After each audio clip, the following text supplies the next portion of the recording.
போட்டித் தேர்வு மாணவர்கள் அனைவருக்கும் வணக்கம். இந்த காணொலியில் பார்த்தீங்கன்னா மூவிட பெயர்களை ரொம்ப முக்கியமான தன்மை குறித்து விரிவாக பார்க்க போகிறோம்.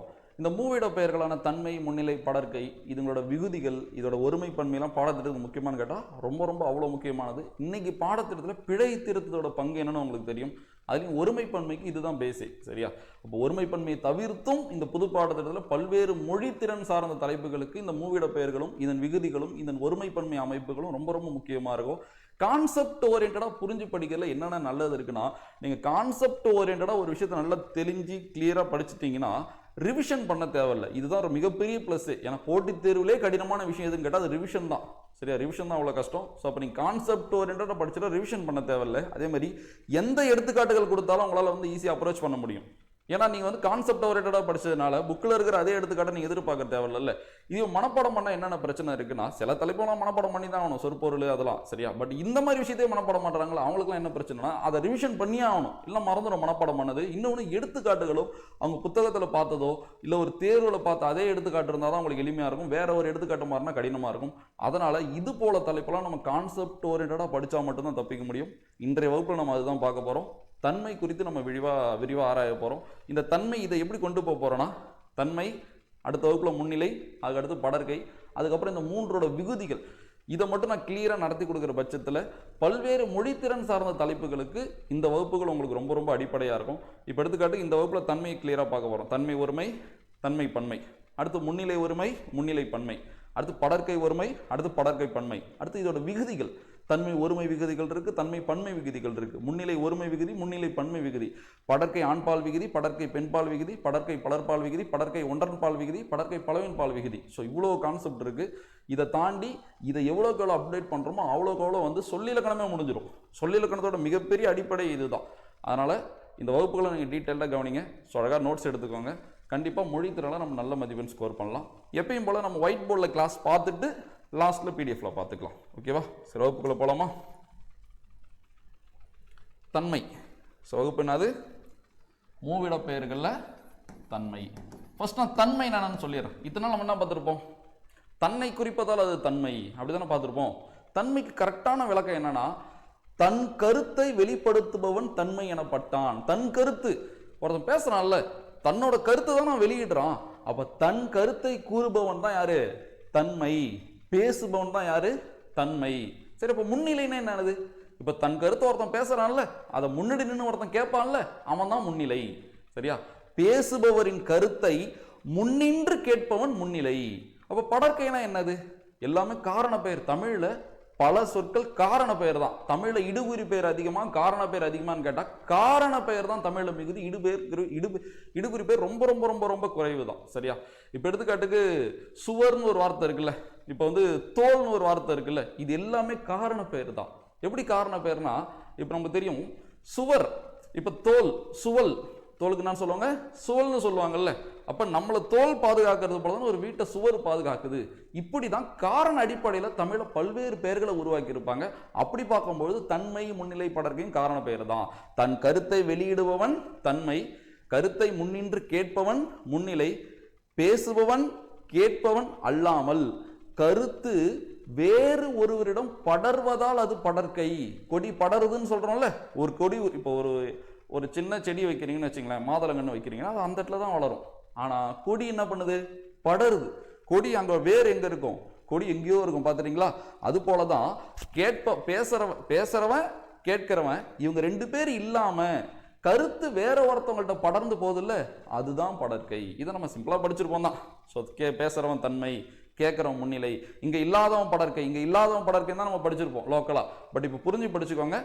பேசுறவன் கேட்கிறவன் இல்லாம கருத்து வேற ஒருத்தவன்ட்ட படர்ந்து போனா அவன் தான் யாரு? படர்க்கை. சரி, இதுதான் நம்ம ஒன்னொன்னா பார்க்க போறோம். சரி, நீங்க நம்ம தன்மையை பார்க்க போறோம். தன்மையில பாத்தீங்கன்னா ரெண்டு வகை இருக்கு. தன்மை ஒருமை, தன்மை பன்மை. பார்க்கலாமா? ஃபர்ஸ்ட் தன்மை ஒருமை.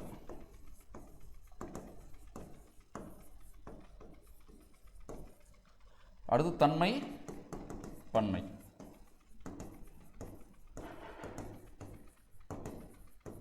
இது நம்ம ரெண்டு வகையில் அப்ரோச் பண்ண போறோம். ஓகேவா? எப்படின்னா, ஒன்று கான்செப்ட் ஓரியன்டாவும் படிக்க போறோம், இன்னொன்று கால வகைப்பாட்டின் அடிப்படையிலையும் படிக்க போறோம். அதுனா கால வகைப்பாடுனா தொல்காப்பியர் காலம், சங்க காலம், இடைக்காலம், தற்காலம். எதுக்கு சார் இவ்வளோ இதெல்லாம் படிக்கணுமா? சில விஷயம்லாம் ஓப்பனாக சொல்லணும்னா நம்மளுக்கு சாகிற வரைக்கும் டவுட்டாகவே இருக்கும், அது தீரவே தீராது. இது சரியா, இது சரியான, அதெல்லாம் நம்ம கொஞ்சம் பின்னாடி போய் ஆராய்ஞ்சு பார்த்தா தெளிவாயிடும். தெளிவாகிறதுக்கு, ஒரு விஷயம் தெளிவாகிறதுக்கு நீங்கள் எவ்வளோ நேரத்தை வேணால் செலவிடலாம், தப்பே கிடையாது. சில பேர் சொல்லுவாங்கல்ல, இதெல்லாம் காமன் நேரத்தில் படிச்சிடணும், அதை நீங்கள் 10 மணி நேரம் கூட படிங்க. ஆனால் அதில் தெளிவு ஏற்பட்டுருச்சுன்னா பிரச்சனையே கிடையாது. இல்லை, தெளிவு ஏற்படாமல் காமன் நேரம் படிச்சு நம்ம என்ன பண்ண போகிறோம்? அப்போ இந்த வரலாறுலாம் பார்த்து நம்ம திரும்ப திரும்ப ரிவிஷன் பண்ண போகிறது இல்லை. ஒன்ஸ் இதை தெரிஞ்சுக்கிட்டோம்னா அது ஏன் வந்துச்சு, எப்படி வந்துச்சு, எது சரி எது தப்பு நம்மளுக்கு கிளியர் ஆகிடும்ல. அதனால் இந்த வகுப்பே கொஞ்சம் நம்ம தன்மையை தான் டீட்டெயில்டாக பார்க்க போகிறோம். ஆனால் நம்ம அதை பார்த்துடலாம், ஒன்றும் தப்பு கிடையாது. சரி, இதுனா தொல்காப்பியர் காலம். சங்க காலத்தோட தொடக்கத்தை நீங்கள் தொல்காப்பியர் காலமாக எடுத்துக்கலாம். சங்க காலம் உங்களுக்கு தெரியும், 8 தொகை 10 பாட்டு. இடைக்காலம் பார்த்தீங்கன்னா நம்மளுக்கு தெரியும்ல, காப்பியங்கள் உருவான காலம், சரியா, பக்தி இலக்கியங்கள் உருவான காலம் தான் இடைக்காலம். தற்காலம்னா நம்ம காலம். ஃபர்ஸ்ட் தொல்காப்பியர் காலத்தில் ஆரம்பிக்கலாமா? தொல்காப்பியர் காலத்தில் பார்த்தீங்கன்னா தன்மை ஒருமைக்கு அவர் என்ன பயன்படுத்தியிருக்காருன்னா யான். தன்மை ஒருமையை குறிக்க தொல்காப்பியர் பயன்படுத்தின வார்த்தை என்னது? யான். தன்மை பன்மையை குறிக்க அவர் பயன்படுத்தின வார்த்தை என்னன்னு பார்த்தீங்கன்னா யாம். சார் யாம் மட்டும்தான் பயன்படுத்தினாரான்னு கேட்டால் இல்லை, நாம். இப்போ டவுட் வருது இல்லை, தன்மை ஒருமைக்கு ஒரு வார்த்தை தான் பயன்படுத்தியிருக்காரு, ஆனால் தன்மை பன்மைக்கு 2 வார்த்தை பயன்படுத்தியிருக்காரு. ஏன் பயன்படுத்தியிருக்காருன்னா தன்மை பன்மை இருவேறு பொருள்களை உணர்த்துவதால் தான் அவர் 2 சொல்ல அங்கே பயன்படுத்தியிருக்காரு. தன்மை பன்மை இருவேறு பொருள்களை உணர்த்துவதால் தன்மை பன்மைக்கு 2 சொற்களை அவர் பயன்படுத்தியிருக்காரு. இது குறித்து நம்ம கொஞ்சம் டீப்பாக தனியாக பார்க்கணும், சரியா? அடுத்தது சங்ககாலம், இடைக்காலம், தற்காலம் பார்க்கறதுக்கு முன்னாடி ஏன் இவர் 2 பயன்படுத்தினாருன்றதை நான் உங்களுக்கு கிளியராக சொல்லிடுறேன். இந்த இடத்துல 12th நியூ புக்கில் இருக்கிற ஒரு முக்கியமான கான்செப்ட் உங்களுக்கு வரும், சரியா? பார்த்துருப்பீங்கல்ல, உளப்படுத்தா தன்மை பன்மை, உளப்பாட்டு தன்மை பன்மை, அதுதான் நம்ம இப்போ பார்க்க போகிறோம். சரி, தனி பேஜில் பார்த்துடலாமா? சரி, இப்போ தன்மை பன்மைக்குள்ள டீப்பாக போக போகிறோம். தன்மை பன்மை இதெல்லாம் நீங்கள் நல்லா தெரிஞ்சுக்கிட்டு போய் ஒருமை பன்மை அப்ரோச் பண்ணி பார்த்தீங்கன்னா உங்களுக்கு சிரிப்பு தான் வரும். ஒன்றுமே இருக்காது அதில். ஏன்னா நம்மளுக்கு எல்லாமே தெரியும்ல, கிளியராக ஆன்சர் எடுத்துகிட்டு வந்துக்கிட்டே இருக்கலாம். ப்ராக்டிஸ் பண்ண தேவையில்லை, திரும்ப திரும்ப நீங்கள் மனப்பாடம் பண்ண தேவையில்லை, எதையும் மைண்டில் வச்சுக்க தேவையில்லை. விகுதிகளும் படிக்கணும், விகுதிகளும் முக்கியம் ஒருமை பன்மைக்கு, சரியா? சரி, தன்மை பன்மை 2 வார்த்தை. ஒன்று என்னது? யாம். இன்னொன்று என்னது? நாம். அது 2 பேரும் எழுதிட்டா ஃபர்ஸ்ட் பார்த்தீங்கன்னா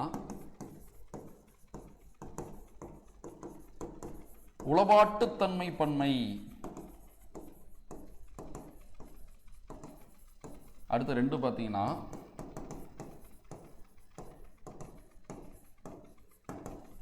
உளப்படுத்தா தன்மை பன்மை. உளப்படுத்தா தன்மை பன்மை. அது என்ன உளப்பாட்டு தன்மை பன்மை, உளப்படுத்தா தன்மை பன்மை? சரியா? தன்னை சார்ந்தோரோடு, அதனால் தன்னை சார்ந்தோரு. தன்மை ஒருமைனா தன்னை மட்டும்தான் குறிக்கும், தன்மை பன்மைனா தன்னை சார்ந்தோரையும் குறிக்கும், அதனால் தன்மை பன்மை. இப்போ தன்மைனா ஒரே ஒரு ஆள் தான், அப்போ தன்மை ஒருமையில் அடங்கிடும். அப்போ தான் தன்னை சார்ந்தோரையும் குறிக்கிறது தான் பேர் தன்மை பன்மை. அந்த தன்மை பன்மைக்குள்ள 2 இருக்கு. ஒன்று உளப்பாட்டு தன்மை பன்மை, இன்னொன்று உளப்படுத்தா தன்மை பன்மை. இந்த பேரே குழப்பமா இருக்கும், ரொம்ப ஈஸி தான், சரியா? சரி, ஃபர்ஸ்ட் நான் உளப்பாட்டு தன்மை பன்மைனா நான் சொல்றேன், சரியா? தன்னை சார்ந்தோரோடு கேட்போர் ஆகிய முன்னிலையாரையும் உடன்படுத்துவது உளப்பாட்டு தன்மை பன்மை. தன்னை சார்ந்தோரோடு கேட்போராகிய முன்னிலையாரையும் உடன்படுத்துவது உளப்பாட்டு தன்மை பன்மை. அதுனா உளப்படுத்தா தன்மை பன்மை. கேட்போராகிய முன்னிலையாரை நீக்கி, கேட்போராக முன்னாடி நின்று கேட்குறாங்கல்ல, தூய தமிழ் படிக்கிறவங்க நீங்கள் லோக்கலாக கூட படிச்சுக்கலாம். முன்னாடி நின்று ஒருத்தன் கேட்குறாங்கல்ல, அந்த கேட்போராகிய முன்னிலையாரை நீக்கி தன்னை சார்ந்தோரை மட்டும் குறிப்பது உளப்படுத்தா தன்மை பன்மை. சார் ஒன்றும் புரியலேன்னு கேட்டால் நான் பிடிஎஃப்ல காட்டுறேன், இதுக்கான விளக்கம் எழுதியே இருக்குது, நீங்கள் நோட்ஸ் எடுத்துக்கலாம், இல்லை பிடிஎஃப் நான் கொடுக்குறேன், ஓகேவா? எடுத்துக்காட்டை வச்சு நான் இதை புரிய வைக்கிறேன். நான் திரும்பவும் சொல்கிறேன், இப்போ நான் இதை புரிய வைப்பேன். கண்டிப்பாக ஒரு சின்ன குழப்பம் வரும் தான். சில தலைப்பு சில ஸ்டூடெண்ட்லாம் பார்த்த உடனே ஒரு விஷயம் புரியணும், படித்த உடனே புரியணும்னு நினைக்கிறாங்க. அப்படிலாம் இல்லை. சில தலைப்புலாம் நீங்கள் முழு உழைப்பை போட்டு வகுப்பு முழுமையாக கவனிச்சாதான் புரியும், பாடத்தை முழுமையாக படித்தாதான் புரியும். அப்படி ஒரு தலைப்பு தான் இந்த தலைப்பு, சரியா? இப்போ நான் இதை இந்த இடத்துல உங்களுக்கு புரிய வைக்க முடியும், ஆனால் கண்டிப்பாக அது மறந்துடும். இதில் ஒரு சின்ன குழப்பம் உருவாகி இந்த வகுப்போட எண்டில் இது 100% உங்களுக்கு புரியும். ஸோ அது வரைக்கும் நீ வெயிட் பண்ணி தான் ஆகணும். ஏன்னா அதுதான் கரெக்டான மெத்தடாக இருக்கும். அப்போ தான் நம்ம வரலாற்று அடிப்படையில் ஒன்று ஒன்றா பார்த்துட்டு வரோம்ல. அப்போ இப்போ குழப்பம் ஏற்பட போகுதுன்னா குழப்பம் தீரப்போகுதுன்னு அர்த்தம், தெளிவாக போகுதுன்னு அர்த்தம். பார்க்கலாமா? சரி, எடுத்துக்காட்டு பார்க்கலாம். ஃபர்ஸ்ட் என்ன பார்க்க போகிறோம்? உளப்பாட்டு தன்மை பன்மை. இப்ப நான் லோக்கலா சொல்றேன், அது என்ன உளப்பாட்டு தன்மை பன்மை? தன்னை சார்ந்தவரோடு முன்னாடி ஒருத்தவங்க இருப்பாங்கல்ல, அவங்களையும் சேர்த்துக்கிறதுக்கு பேர் தான் உளப்பாட்டு தன்மை பன்மை. உடன்படுத்துறாங்க, அவங்களையும் ஈடுபடுத்துறாங்க. இப்போ உளப்பாடுன்னா அது அவங்களையும் ஈடுபடுத்துறாங்க. இப்ப தன்மை பன்மையை மட்டும் இல்லாம முன்னிலையும் சேர்த்து அதில் ஈடுபடுத்துறதுக்கு பேர் தான் உளப்பாட்டு தன்மை பன்மை. இதுக்கு சூப்பரான எடுத்துக்காட்டுலாம் இருக்கு, கண்டிப்பா நான் சொல்றேன். இப்போதைக்கு ஜஸ்ட் கவனிங்க. எடுத்துக்காட்டு பார்க்கலாமா?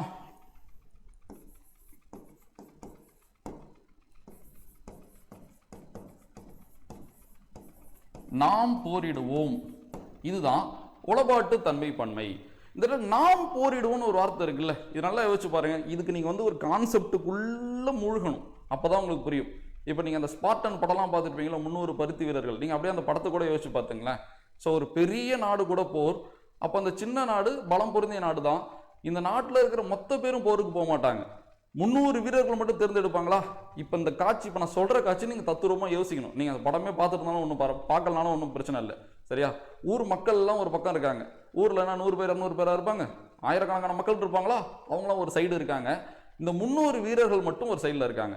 இந்த 300 வீரர்கள் ஒரு தலைவர் இருப்பார்ல, அவரு தான் தன்மை. இந்த 300 வீரர்களுக்கு ஒரு தலைவர் இருப்பார்ல, அவரு தான் தன்மை, தன்மை ஒருமை. அவர் மட்டும் 300 பேரும் இப்போ அவருக்கு பின்னாடி தான் நிற்கிறாங்க, மீதி 299 பேர். இப்போ அந்த 300 பேரையும் சேர்த்தா அது பேர் என்னது? தன்மை பன்மை. அது பேர் தானது தன்மை பன்மை. அப்ப இவங்கெல்லாம் ஒரு சைடு இருக்காங்க, ஊர் மக்கள் எல்லாம் ஒரு சைடு இருக்காங்க. இப்ப அந்த தலைவர் ஒரு வார்த்தை சொல்றாரு, நாம் போரிடுவோம். தலைவர் என்ன வார்த்தை சொல்றாரு? நாம் போரிடுவோம்னு ஒரு வார்த்தை சொல்றாரு. இப்ப இந்த வார்த்தை யாரெல்லாம் குறிக்குது? அவரையும் குறிக்குது, அவரை சார்ந்தவங்களையும் குறிக்குதா? அப்ப தன்மை பன்மையை குறிச்சிருச்சா? தன்னை சார்ந்தவர்னு சொன்னா அவங்கள மட்டும் குறிக்காம தனக்கு முன்னாடி இருக்கிறவங்களையும் குறிக்குது. நாம் போரிடுவோம், வாங்க நம்ம எல்லாம் போரிடலாம், நம்ம நாட்டை மீட்கிறதுக்கு நானும் என்னோட வீரர்களும் மட்டும் இல்லாம நீங்களும் வாங்க போரிடலாம்னு அவர் சொல்றாரு. அதுதான் அப்ப சொன்னது, தன்னை சார்ந்தவரோடு கேட்போராகிய முன்னிலையாரையும் உடன்படுத்துவது, அந்த விஷயத்துல ஈடுபடுத்துறது, அதுதான் உளப்பாட்டு தன்மை பன்மை. புரியுதா? இதுவே அடுத்து இன்னொரு எடுத்துக்காட்டு. இந்த இடத்துல ஒரு சின்ன குழப்பம் உருவாகும், நான் அந்த குழப்பத்தை தீக்கிறேன். இப்பே தீத்தா அது நல்லா இருக்காது, ஓகேவா? எண்டுல நான் சொல்றேன், ஓகேவா? கவனிங்க. அடுத்தது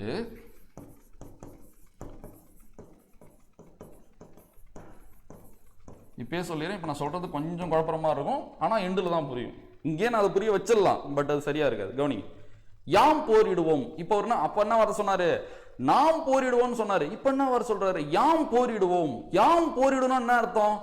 நீங்களாம் வேணாம், ஊர் மக்கள் நீங்களாம் வேணாம், நானும் என் வீரருமே பார்த்துக்கிறோம், சரியா? கேட்போராகிய முன்னிலையாரை நீக்கி, கேட்போராகிய முன்னிலையாரை நீக்கி தன்னை சார்ந்தோரை மட்டும் உடன்படுத்துவது உளப்படுத்தா தன்மை பன்மை. அப்ப தன்மை பன்மையில் இருக்காங்கல்ல, அவங்களையும் முன்னாடி இருக்கிறவங்களையும் சேர்த்துக்கிட்டா அது பேர் என்னது? உளப்பாட்டு தன்மை பன்மை. முன்னாடி இருக்கிறவங்க எல்லாம் தூக்கி போட்டு தன்மை பன்மையை மட்டும் குறிச்சா அது என்னது? உளப்படுத்தா தன்மை பன்மை. எதிர்மறை உளப்படுத்தா, உளப்பாட்டு வந்தது வராதது அது போலதான். இது உளப்பாட்டு, அது உளப்படுத்தா. ஓகே, இந்த அளவு புரிஞ்சிருந்தா ஓகே தான். இது நம்ம அப்புறம் அப்டேட் பண்ணிக்கலாம். இல்லை இன்னொரு கான்செப்ட்லாம் இருக்கு, நான் சொல்லித்தரேன். இது அப்படியே இருக்கட்டும், அதுக்கு தான் அந்த பேஜ் அப்படியே இருக்கட்டும். இந்த பேஜ் நம்ம திரும்ப வருவோம். சரி, இப்போ கவனிங்க. இப்போ புரியுதா? தொல்காப்பியர் ஏன் தன்மை ஒருமைக்கு ஒன்றை பயன்படுத்திட்டு தன்மை பன்மைக்கு 2 பயன்படுத்தியிருக்காருன்னு? இது என்னது? உளப்பாட்டு தன்மை பன்மை. இது என்னது? உளப்படுத்தா தன்மை பன்மை. சரி, அடுத்த காலகட்டமான சங்க காலத்துக்கு போயிடலாமா? ஸோ தொல்காப்பியர் காலத்துல இதான் நிலை. அப்ப தன்மை ஒருமைக்கு 1 தான் இருந்துச்சு, தன்மை பன்மைக்கு 2 இருந்துச்சு. அடுத்தது சங்க காலத்துல என்ன நடக்குதுன்னு பார்க்கலாமா? சங்க காலத்துல தன்மை ஒருமை இப்படி 1ன்னு பயன்படுத்திக்கிறேன். இப்ப சங்க காலம்னா 2. அடுத்தது அப்படியே போய்க்கலாம். தன்மை ஒருமையா யான் என்பது கூட நான் என்ற ஒரு வார்த்தையும் சேருது. இந்த காலத்துல பெரும்பான்மையா நம்ம பயன்படுத்துறது அதுதானே. இந்த நான் என்ற வார்த்தை முதல்ல பரிபாடல் என்ற நூல்ல தான் பயன்படுத்தவே படுது. சங்க காலத்துல தான் அறிமுகமே ஆகுது. இப்ப உங்களுக்கு பெரிய டவுட் இருக்கும்ல, யான் சரியா நான் சரியான்னு? 2மே சரிதான். அப்ப எது தொன்மையானது? யான் என்பதுதான் தொன்மையானது, அதுக்கப்புறம் வந்ததுதான் இந்த நான். சரி, சங்க காலத்துல தன்மை பன்மையில வச்சு மாற்றம் ஏற்பட்டுச்சானா? எந்த மாற்றமும் ஏற்படல. யாம் தான், நாம் நாம் தான். இதுல இன்னொரு கான்செப்ட் நான் சொல்ல மாட்டேன். இந்த தன்மை முன்னிலை படற்கையெல்லாம் நடத்திட்டு இந்த 3 இருக்குல்ல, தன்மை முன்னிலை படற்கை, இதுங்க வேற்றுமை உருபெயர்க்கும் போது எப்படி தெரியுதுன்னு நான் சொல்லித்தரேன், சரியா? விதி அடிப்படையில் நீங்க மனப்பாடம் பண்ண தேவை. உங்களுக்கு தெரியல, நாம் என்பது நம்முன்னு மாறும், நான் என்பது என்னன்னு மாறும், யான் என்பது என்னன்னு மாறும். அதுல கூட ஒரு கான்செப்ட் இருக்கு. இதெல்லாம் உங்களுக்கு புரிஞ்சிருச்சுன்னா அது ரொம்ப சூப்பரா இருக்கும், ஈஸியா இருக்கும். நம்ம அதையும் பார்க்க போறோம். இந்த சீரிஸ் நான் சொன்னால தன்மை, முன்னிலை, படர்க்கை, இது மூணு வேற்றுமை உருபு இருக்கும்போது எப்படி தெரிய போகுது, இதோட விகுதிகள் என்ன, இது ஒரு சின்ன சீரிஸா நான் கொடுக்குறேன். ஒரு 5 கிளாஸ்ல இதை நான் கிளியரா முடிச்சு தரேன். ஸோ கண்டிப்பா வகுப்புகள் நான் கொடுக்குறேன். ஓகேவா? சரி, இதுதான் வந்து சங்க காலத்தோட நிலை. அடுத்தது பாத்தீங்கன்னா இடைக்காலம். இடைக்காலத்தில் என்ன தெரியுமா நடக்குது? சங்க காலத்தில் இந்த நான் வந்தாலும் சரி அதிகமாக யான் தான் பயன்பட்டு இருந்துச்சு. ஆனால் இடைக்காலத்தில் அது டோட்டலாக மாறி நான் இதுதான் அதிகமாக பயன்படுத்தப்பட்டிருக்கு. யானோட பயன்பாடு ரொம்ப ரொம்ப ரொம்ப குறைஞ்சிருச்சு. ஆனால் ரெண்டுமே இருந்திருக்கு. தன்மை உரிமை என்ன இருந்திருக்கு? யானும் இருந்திருக்கு, நானும் இருந்திருக்கு. ஓகேவா? சரி, அடுத்தது பாருங்க. இங்க தன்மை பன்மையில மாற்றம் ஏற்பட்டுச்சுன்னா மாற்றம் ஏற்பட்டுச்சு. மெயினான மாற்றமே என்னன்னா கல் விகுதி. என்ன விகுதி? கல் விகுதி வந்து சேருது. கல் விகுதி என்பது அக்ரிணை விகுதி தான், அக்ரிணை பன்மை விகுதி தான். அக்ரிணைக்கு மட்டும்தான் பயன்படுத்தி இருக்காங்க அந்த காலத்துல. இந்த காலத்துல நம்ம பயன்படுத்துறோம் ஆண்கள் பெண்கள்னு. பட் அந்த காலத்துல மரங்கள், பறவைகள், விலங்குகள். அப்ப கல் என்பது தொன்று தொட்டு எதோட விகுதியா தான் இருந்திருக்கு? அக்ரிணை பன்மை விகுதியா தான் இருந்திருக்கு. காலப்போக்கில் அதை நம்ம வந்து உயிர்தனைக்கும் பயன்படுத்த ஆரம்பிச்சிட்டோம். சரியா? சரி, ஓகே. கல் விகுதி சேருது. யாமும் நாமும் இருந்துச்சு. யாமும் நாமும் இருந்துச்சு. யாமும் உண்டு, நாமும் உண்டு. ஆனா இந்த யாம் கூடையும் இந்த நாம் கூடையும் கல் என்ற விகுதி சேருது. எப்படி சேருதுன்னு பார்க்கலாமா? விதிப்படி பார்த்துக்கலாமா? கவனிங்க. யாம் யாம் பிளஸ் கல். மகர ஈற்று புணர்ச்சி நம்ம புணர்ச்சி விதியை நடத்திருக்கோம். மவ்வீறு ஒற்றடிந்து உயிரீறு ஒப்பவும் வன்மைக்கு இனமா திரிபவுமாகும் ஒரு விதி இருக்குல்ல, அந்த விதிப்படி அந்த மவ்வீறு ஒற்றழிந்து உயிரீறு ஒப்பவும் வன்மைக்கு இனமா திரிபவும் ஆகும். இப்ப இதை நீங்க நல்லா ஆராய்ஞ்சு பாத்தீங்கன்னா ஃபர்ஸ்ட் லைன் ஒண்ணு மவ்வீறு ஒற்றழிந்து உயிரீறு ஒப்பவும், ரெண்டாவது லைன் பாத்தீங்கன்னா வன்மைக்கு இனமா திரிபவும் ஆகும். இது மவ்வீறு ஒற்றழிந்து உயிரீறு ஒப்பவும் கிடையாது, வன்மைக்கு இனமா திரிபவும் ஆகும். அதான் என்ன சொல்ல வரேன்னா, இத்தனை நம்ம இனமிகள்னு ஒண்ணு படிச்சுட்டு இருக்கோம்ல, இனமிகள் வேற, முன்னின்ற மெய்த்திரிதல் வேற, ரெண்டுக்கும் டிஃப்ரெண்ட் இருக்குன்னு நான் சொல்ல வரேன். இப்ப எடுத்துக்காட்டுக்கு நிறைய பேர் நினைப்பாங்க, இம்மு போயிடுச்சு, யா பிளஸ் கல், கா இக்கு கூட்டல் ஆ, இக்குடைய எழுத்து இங்கு, யாங்கள். புரியுதா? அடுத்து இங்க நாம் கல். மகர ஈற்று புணர்ச்சிப்படி இம்மு போயிடுச்சு. நா பிளஸ் கல், கா இக்கு பிளஸ் ஆ, இக்குடைய எழுத்து இங்கு, நாங்கள். சரியா? இப்படி நினைப்பாங்க. இது தப்பு. ஃபர்ஸ்ட் அந்த வார்த்தையை நாங்கள் எழுதிடுறேன். அப்ப இடைக்காலத்துல யாம் நாம் கூட கல் என்ற அக்ரிணை பன்மை விகுதி இணைந்து அது எப்படி மாறிடுச்சுன்னா யாங்கள் நாங்கள்ன்ற புதுசா 2 வார்த்தை கிடைச்சிருச்சு. 4மே உண்டு. என்னென்ன உண்டு? யாமும் உண்டு, நாமும் உண்டு, யாங்களும் உண்டு, நாங்களும் உண்டு. எந்த காலத்துல? இடைக்காலத்துல. அப்ப இடைக்காலத்துல தன்மை பன்மைக்கு என்னெல்லாம் பயன்படுத்தியிருப்பாங்க? யாம், நாம், யாங்கள், நாங்கள்னு பயன்படுத்திருக்காங்க. சரி, இது ஏன் தப்புன்னு நான் சொல்றேன். இது உண்மையிலுமே தப்பு. இதை நீங்க இனமிகள்னு சொல்லிட்டீங்கன்னா தப்பு. இது பேர் இனமிகள் கிடையாது, முன்னின்ற மெய்த்தெரிதல். இப்ப இனமிகளுக்கும் முன்னின்ற மெய்த்தெரிதலுக்கும் என்ன வித்தியாசம் நான் சொல்லித்தரேன். கவனிக்கிறீங்களா? பெருமை பிளஸ் களிறு. பெருமை பிளஸ் களிறு. ஈறுபோதல் மை போயிடுமா? பெரு பிளஸ் களிறு. அடுத்து இங்க ஒரு பார்த்து பார்க்கலாமா?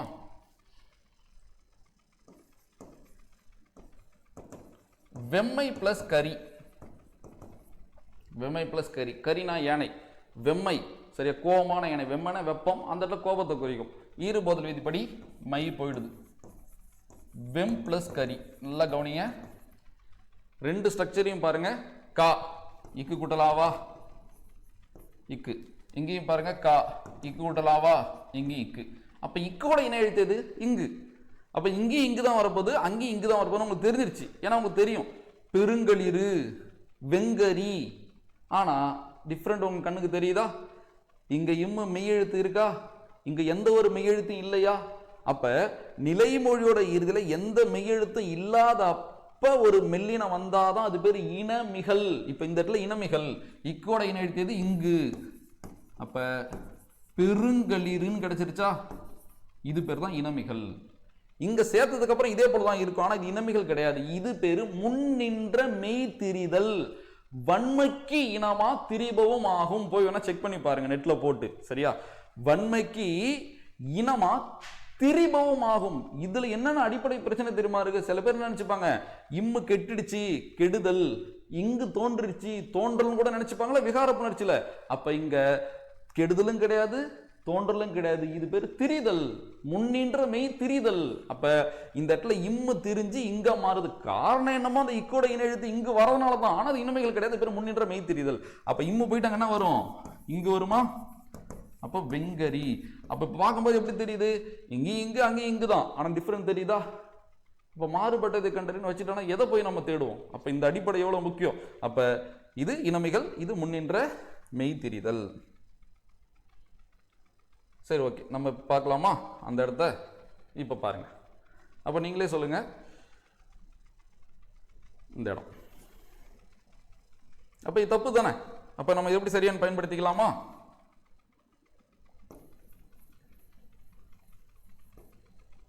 அப்ப அந்த இடத்துல இம்முன்னாவல கெடலை, திரும்ப எழுதிடலாம். கவனிங்க, நாம் பிளஸ் கல்,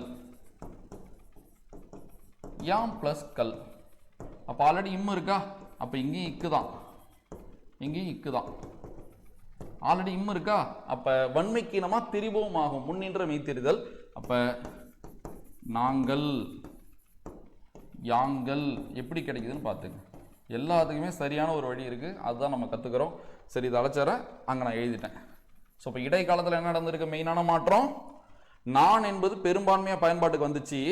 ஆல்ரெடி இருந்த தொல்காப்பியர் காலத்துல, சங்க காலத்துல இருந்த யாம் நாம் இருக்கு. பட் இருந்தாலும் கல் என்ற அக்ரிணை பன்மை விகுதி அது கூட சேர்த்துட்டு நாங்கள் யாங்களும் ஒரு வார்த்தையை உருவாக்கிட்டாங்க.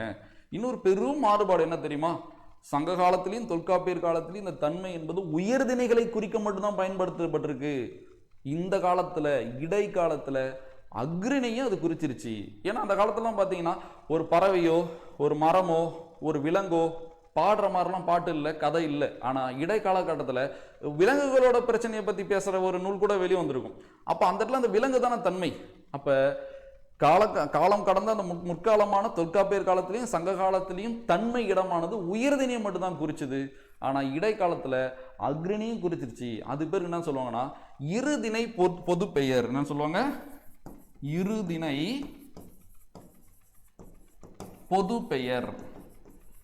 இததான் ஓல்டு புக்கு 7th 8th தெரியல, ஓல்டு புக்ல பால் பகா பெயர்னு கொடுத்துருப்பாங்க. அது என்ன பால் பகா பெயர்னா, ஒரு சொல் ரெண்டு திணையும் குறிச்சா அது பேர் தான் பால் பகா பெயர். பால் அடிப்படையில் அந்த சொல்ல பிரிக்க முடியாது. இப்ப எடுத்துக்காட்டுக்கு அதிகாரி.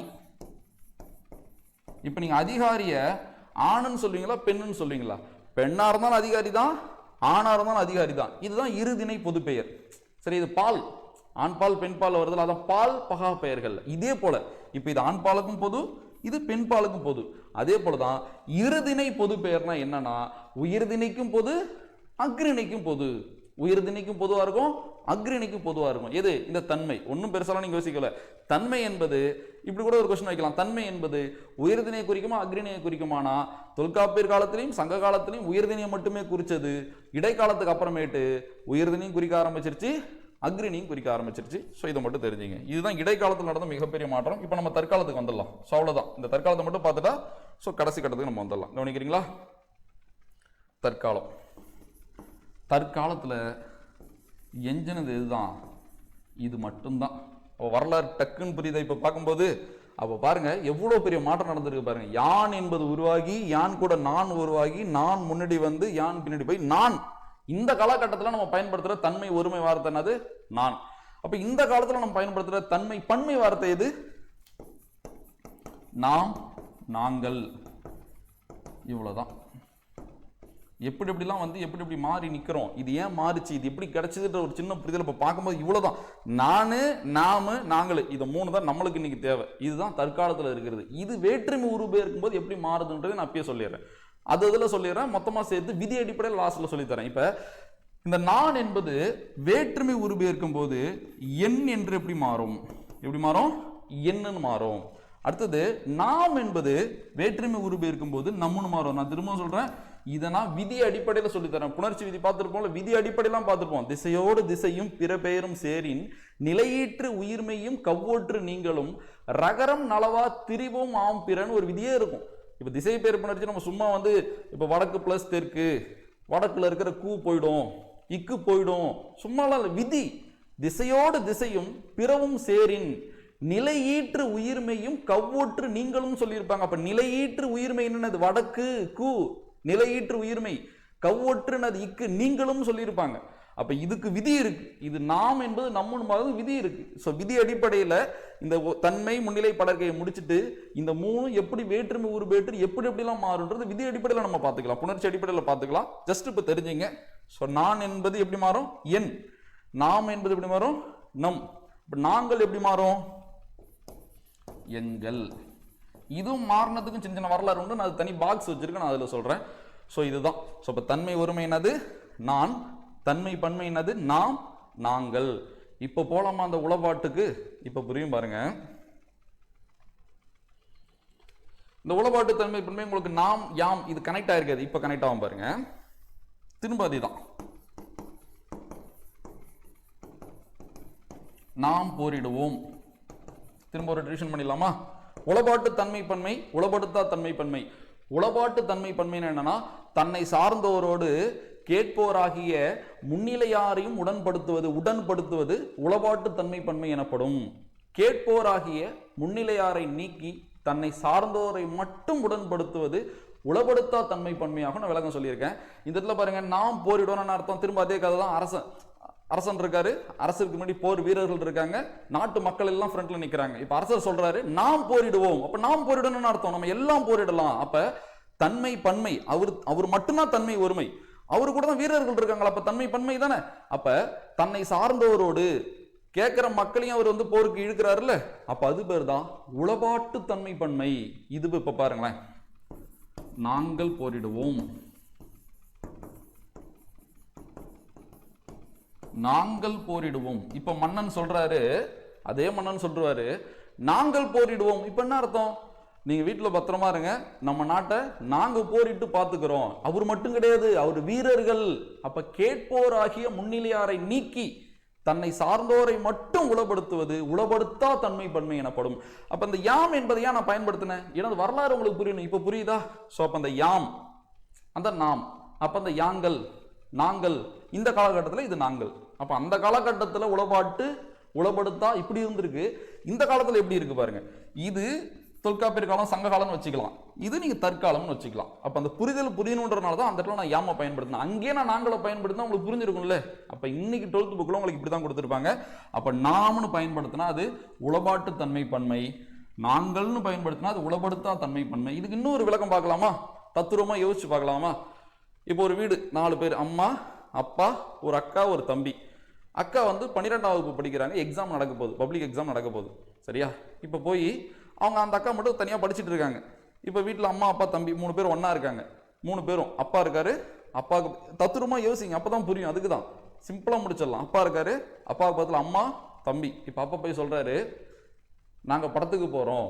இப்போ என்ன அர்த்தம்? நாங்கள் படத்துக்கு போகிறோம்னா பேச்சு வழக்கில் நாங்கள் படத்துக்கு போகிறோன்னா அது தன்மை பன்மை. இப்போ அவரு, ஏன்னா அவர் மட்டும் கிடையாது, அவர் கூட யார் இருக்கா? அவரோட மனைவியும் அவரோட பையன் இருக்காங்கல்ல. அப்ப கேட்கறது யாரு? அந்த அக்கா தானே. அவங்களை நீக்கிட்டு இவங்க மட்டும் போறாங்கன்னா அது பேர் என்னது? உளப்படுத்தா தன்மை பன்மை. நம்ம படத்துக்கு போலாம், பேச்சு வழக்கு நம்ம. அப்ப நாம், புரியுதா உங்களுக்கு?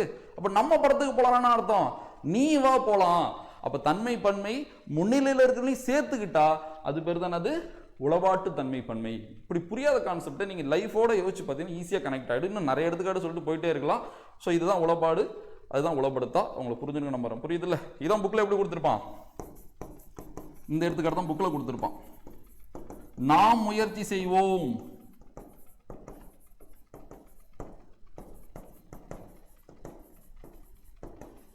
நாங்கள் முயற்சி செய்வோம். அடுத்து பிடிஎஃப்ல பார்க்கலாம், இன்னும் சூப்பராக புரியும். ஸ்கூல், இப்போலாம் ஸ்கூலில் நிறைய விருதுகள் கொடுக்குறாங்கல்ல, தூய்மையான பள்ளிலாம். இப்போ ஒரு ஸ்கூலில் ஆசிரியர் குழு ஒரு வகுப்பாக போகிறாங்க. இப்போ ஆசிரியர் குழுனா ஒரு 5 பேர் போகிறாங்க, 5 பேர் ஃப்ரண்ட்டில் நிற்கிறாங்க, ஸ்டூடெண்ட்ஸ் ஒரு 50 பேர் உட்காந்துருக்காங்க. இப்போ அவங்க 5 பேர் தன்மை பன்மை தானே. அப்போ அவங்க சொல்கிறாங்க இந்த ஸ்கூலை நம்ம தூய்மை ஆக்கினா தான் நம்மளுக்கு விருது கிடைக்கும், ஆனால் நீங்களாம் எதுவும் பண்ண வேணாம், நாங்கள் பார்த்துக்கிறோம், சரியா? தூய்மையாக்கிறதுக்கு நாங்கள் முயற்சி செய்கிறோம். அப்போ நாங்கள் முயற்சி செய்வோம்னு சொன்னால் ஸ்டூடெண்ட்லாம் வேணாம், முன்னிலையில் இருக்கிறவங்கள தூக்கிட்டு தன்மை பன்மை மட்டும் குறிக்கிறாங்க. அப்போ இது உளப்படுத்தா தன்மை பன்மை. இப்போ அவர் என்ன சொல்றாரு, ஸ்டூடெண்ட்ஸோட உதவியும் கேட்குறாரு. ஏன்னா இப்போ எக்ஸாம் வருது, நீங்கள் படிங்க, நாங்க தூய்மை பண்ணிக்கிறோம் ஆளை வச்சு, இல்ல நாங்க பண்ணிக்கிறோம். அதான் உளப்படுத்தா. யாரை உளப்படுத்தல? முன்னிலையை உளப்படுத்தல. இங்க என்ன சொல்றாங்க? நாம் முயற்சி செய்வோம், நம்மளாம் சேர்ந்து முயற்சி செஞ்சு தூய்மைப்படுத்தி பள்ளிக்கு விருது வாங்கி கொடுக்கலாம். அது உளப்பாட்டு தன்மை பன்மை. இவ்வளவுதான் கான்செப்ட். ஓகேவா? சரி, இப்போ பிடிஎஃப்ல ஒரு பாக்ஸ் இருக்கும், நான் அதை காட்டுறேன், உங்களுக்கு சூப்பரா புரியும். இப்போ நம்ம இன்னும் ரிவிஷன் பண்ண போறோம் பாருங்க. இதுதான். ஸோ இடம் தன்மை ஒருமை தன்மை பன்மை. காலம் தொல்காப்பியர் காலம், சங்க காலம், இடைக்காலம், தற்காலம். இந்த நாலும் உங்க கண்ணுக்கு தெரியுற மாதிரி அப்படியே வச்சார தெரியுதா? அப்ப தொல்காப்பியர் காலத்துல யான் தன்மை ஒருமை, தன்மை பன்மைனது யாம் நாம். சங்க காலத்துல என்னது? யான் நான் என்பது புதுசா வந்துச்சு. நான் என்பது புதுசா உள்ள வந்துச்சு. அப்படி அங்க யாம் நாம் தான். அடுத்தது இடைக்காலத்துல இன்னொரு மாறுபாடு என்னது? இவர் பெரும்பான்மையான பயன்பாட்டுக்கு வந்துட்டாரு. இடைக்காலத்துல யானை விட நான் பெரும்பான்மையான பயன்பாட்டுக்கு வந்துட்டாரு. அதே மாதிரி இடைக்காலத்துல இன்னொன்னு என்னது? இந்த கல் என்ற அக்ரிணை பன்மை விகுதி பாத்தீங்கன்னா யாம் கூட சேர்ந்து யாங்கள், நாம் கூட சேர்ந்து நாங்கள்னு வந்துடுச்சு. அடுத்து தற்காலத்துக்கு வந்தீங்கன்னா நான் தான் எஞ்சி நிக்குது, அங்க நாம் நாங்கள் தான் எஞ்சி நிக்குது. இப்போ உங்களுக்கு புரியும் பாருங்க. நான் அப்ப சொன்னதும் இப்ப சொன்னதும் உளப்பாட்டு தன்மை பன்மை, உளப்படுத்தா தன்மை பன்மை. சரியா? சோ இது உளப்பாட்டு தன்மை பன்மை, இது உளப்படுத்தா தன்மை பன்மை. இப்ப இது என்னது? உளப்பாட்டு தன்மை பன்மை, இது உளப்படுத்தா தன்மை பன்மையா இருக்கா? சோ நாம் முயற்சி செய்வோம் என்பது உளப்பாட்டு தன்மை பன்மை, நாங்கள் முயற்சி செய்வோம் என்பது உளப்படுத்தா தன்மை பன்மை. இதுங்க வேற்றுமை உருபு இருக்கும்போது எப்படி மாறும்ன்றது நான் கீழே அப்படியே கொடுத்துட்டேன் பாருங்க. நான் என்பது என்னன்னு மாறும், நாம் என்பது நம்முன்னு மாறும், நாங்கள் என்பது எங்கள்னு மாறும். சரி, இது எல்லாமே எப்படி மாறுச்சு நான் சொல்றேன். யான் என்பது என்னன்னு தான் மாறும். மொத்தம் முடிஞ்சிருச்சுல. அப்ப யான் என்பது என்னன்னு தான் மாறும், நான் என்பது என்னன்னு மாறும். இங்க அதுதான் இருக்கு. ஏன்னா எழுதிடுறேன். இங்கேயும் என்னதான், இங்கேயும் என்னதான், இங்கேயும் என்னதான், இங்கேயும் என்னதான். அடுத்தது யாம் என்பது எப்படி மாறி இருக்கும்? எம். நாம் என்பது எப்படி மாறி இருக்கும்? நம். சேம் அதே தான். எம் நம். இங்கேயும் அதே தான். மேலே எழுதிடுறேன். எம் நம். அப்ப இது எப்படி மாறி இருக்கும்? யாங்கள் என்பது எங்கள்னு மாறி இருக்கும். சரி, யாங்கள் என்பது மாறி இருக்கும், எங்கள்னு மாறி இருக்கும். இந்த நாங்கள் என்பது நங்கள்னு மாறி பிற்காலத்துல இதுவும் எங்கள்னே மாறிடுச்சு. இதோட வரலாறு நான் சொல்றேன், நீங்க இதெல்லாம் படிச்சு குழப்பிக்காதீங்க. நீங்க இந்த நங்களே விட்டுருங்க, எங்களே நான் வச்சுங்க. அப்ப யாங்கள் என்பதும் நாங்கள் என்பதும் எங்கள் தான் மாறி இருக்கும். இதெல்லாம் நான் புணர்ச்சி அடிப்படையில் எப்படி மாறுதுன்னு தனியா சொல்றேன்னு சொல்லிட்டேன். ஜஸ்ட் இப்படி மாறுதுன்னு உங்களுக்கு சொல்லி காட்டிருக்கேன். நீங்க கீழே கொடுக்கறத மட்டும் கூட நீங்க நான் வச்சுங்க. அப்ப நான் என்பது எண். இது இப்போ உங்களுக்கு லைட்டா புரியுதா? நேர்கூற்று அயற்கூற்று தொடர் வகையில கூட இது உதவுன்னு. அதனால இப்படி நம்ம படிக்கிறதுனால எந்த பிரச்சனையுமே இல்லை, எல்லாத்துக்கும் நம்மளுக்கு நல்லது தான் இது. ஸோ இதுதான் அதோட வரலாறு. சரி, பிடிஎஃப் பார்த்துடலாமா? பிடிஎஃப் ரிவிஷன் பண்ணிட்டு நான் ஒரு ரிவிஷன் பண்ணா வகுப்பு முடிச்சிடலாம். கவனிங்க.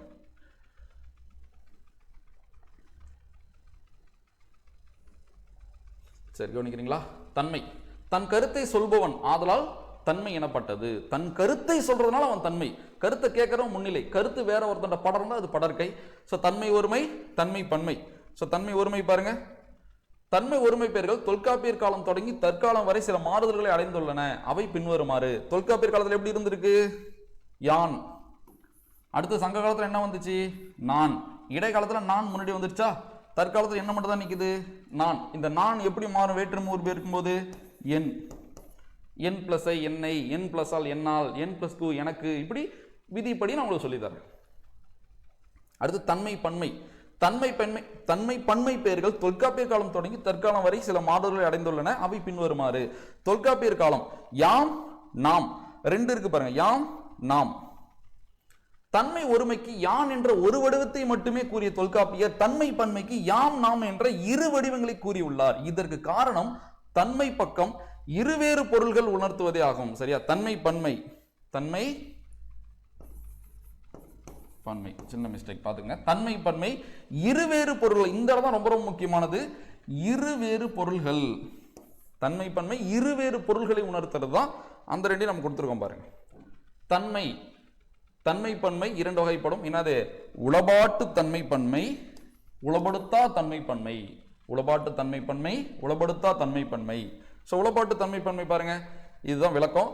தன்னை சார்ந்தோரோடு, கவனிங்க, தன்னை சார்ந்தோரோடு கேட்போராகிய முன்னிலை யாரையும் உளப்படுத்துவது. உளப்படுத்துவது இல்ல உடன்படுத்துவது கூட வச்சுக்கலாம். உளப்படுத்துவது, ஈடுபடுத்துவது, சேர்க்கிறது உளப்பாட்டு தன்மை பன்மை எனப்படும். எடுத்துக்காட்டு பாருங்க, நாம் அறிவோம், நம்ம எல்லாரும் அறிவோம். நாம் போரிடுவோம், நம்ம எல்லாரும் போரிடுவோம். இப்போ நான் சொல்றேன் நாம் வெல்வோம், நான் என் கூட இருக்கிறவங்க, நீங்க, நம்ம எல்லாரும். இது நாங்கள் வெல்லோம்னா நான் என் கூட இருக்கிறவங்க மட்டும் அர்த்தம். நாம் முயற்சி செய்வோம், அப்ப இது உளப்பாட்டு தன்மை பன்மை. அடுத்து உளப்படுத்த தன்மை பன்மை பாருங்களேன். கேட்போராகிய முன்னிலையாரை நீக்கி, கேட்போராகிய முன்னிலையாரை நீக்கி தன்னை சார்ந்தோரை மட்டும் உளப்படுத்துவது உளப்படுத்தா தன்மை பன்மை எனப்படும். யாம் அறிவோம், இதுதான் அந்த சங்ககால வழக்கு. இதுக்கப்புறம் நீங்க இதுக்கு வந்துருங்க. நாங்கள் போரிடுவோம், நாங்கள் முயற்சி செய்வோம், இதெல்லாம் நான் சொல்லியிருக்கேன். சரி, இப்ப தொல்காப்பியர் காலத்தில் இருந்தது, சங்க காலத்தில் திரும்ப யாம் நாம் தான். இடைக்காலத்தில் என்னாச்சு, கல் என்ற விகுதிகள் சேர்ந்து யாங்கள் நாங்கள்னு வந்துருச்சு. அடுத்து தற்காலத்தில் என்னதான் எஞ்சி நிக்குது, நாமும் நாங்களும் தான் எஞ்சி நிக்குது. அப்ப தன்மை பன்மையை பொறுத்த வரைக்கும், சரி தன்மையை பொறுத்த வரைக்கும் தன்மை ஒருமையா தற்காலத்துல நான் என்பதும், தன்மை பன்மையா இந்த காலத்துல நாம் நாங்கள் என்பதும் தான் எஞ்சி நிக்குது. இதோட வரலாறு தான் நம்ம கிளியரா பார்த்துருக்கோம். தன்மை அப்ப பாருங்க, இதுல எவ்வளவு புது புது விஷயத்தை நம்ம கத்துக்கிற மாதிரி இருந்துச்சு. அடுத்து முன்னிலை, அடுத்து படர்க்கை, இது மூணும் படிச்சதுக்கு அப்புறம் உங்களுக்கு தெளிவு வந்துடும். அதுக்கப்புறம் இது மூணு வேற்றுமை உருபெயர் இருக்கும்போது எப்படி மாறுதுன்னு பார்க்கலாம். அதுக்கப்புறம் அந்த விகுதிகளும் நான் கண்டிப்பா நடத்தி தரேன். ஸோ வகுப்பு தொடர்ந்து கொடுக்க முடியல, மன்னிச்சிருங்க. நிறைய பேர் கமெண்ட் பண்ணியிருந்தீங்க, சில பேருக்கு நான் ரிப்ளை பண்ணியிருந்தேன், பல பேருக்கு பண்ண முடியல. ஸோ கண்டிப்பாக எனக்குன்னு சின்ன சின்ன பிளான் இருக்குது. நிறைய நான் எக்ஸ்பிளைன் பண்ணணும்னு விரும்பலை, ஏன்னா காரணம் தான் சொல்ல முடியும். ஸோ கண்டிப்பாக இதுக்கப்புறம் இது போல் ஆழமாக கான்செப்டாக உங்களுக்கு கற்றுற மாதிரி, ஸோ நீங்கள் அதை புரிஞ்சுக்கிட்டு பரவாயில்ல இது நம்மளுக்கு பயன்படுதுன்னு நீங்கள் சொல்கிற மாதிரி தகவல்களை முடிஞ்சளவு வாரத்துக்கு 2 இல்லை மினிமம் 1 நான் சீக்கிரம் கண்டிப்பாக கொடுக்குறேன். அடுத்த வகுப்பில் சந்திக்கலாம். நன்றி.